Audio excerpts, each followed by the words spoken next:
Alors c'était un rêve de fou. On allait comme au ciné, voir le dernier, pas Iron Maiden, avec Didier.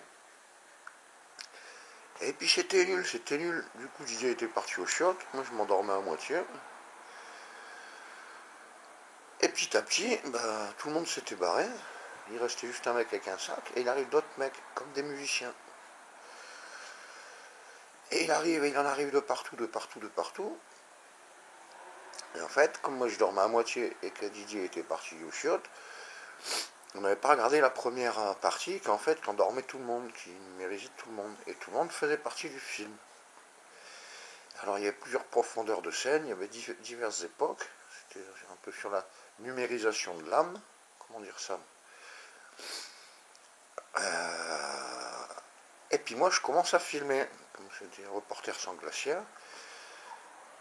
Et au début, bon, on me dit que je pouvais filmer, puis après il y en a qui disent non, il ne faut pas filmer. En fait c'était le film de la vie, des esprits, des numériques. Et alors, on pouvait filmer de l'étage du dessus, alors comme il commence à m'emmerder avec la caméra, je m'en vais à l'étage du dessus. Et là, il y avait les mecs qui passaient des bagages, des instruments, ça volait, c'était bizarre. Et là, au bout d'un moment, il y a un mec qui me dit non, il faut pas filmer non plus. Je dis attends, c'est bon, je filme un peu. Hein. Et d'un coup, petit à petit, les gens ils viennent tous vers moi parce que j'étais devenu, comment dire, il fallait pas filmer les scènes de la vie comme ça. En plus, c'était des beaux spectacles, putain, c'était super beau. C'était bizarre comme ça. En plus, j'avais un siège pour monter et pour descendre, comme sur rail, à la salle du haut.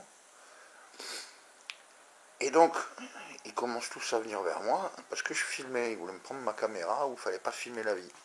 Comme ça. Et là, d'un coup, je tombe sur un mec de la sécurité, il me chope à part, il me dit, ouais, écoute, moi je serais toi, je me tirerais. Et il voulait me prendre ma caméra. Moi, j'y donne pas. Alors, il me met un petit shoot gentiment, puis il me dit, bon, bah, tu ferais mieux de te tirer, parce que moi je t'aime bien, bah, tu vas avoir des histoires. Et là, j'arrive dans la rue, et en fait, tout le monde était contre. Comme un équilibrium, tout le monde était sous prosium, là, je sais pas, c'était bizarre.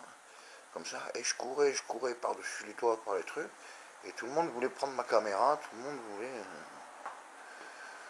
Parce qu'en fait, je détenais les âmes, comme ça. Et j'ai couru, et de partout, il en arrivait.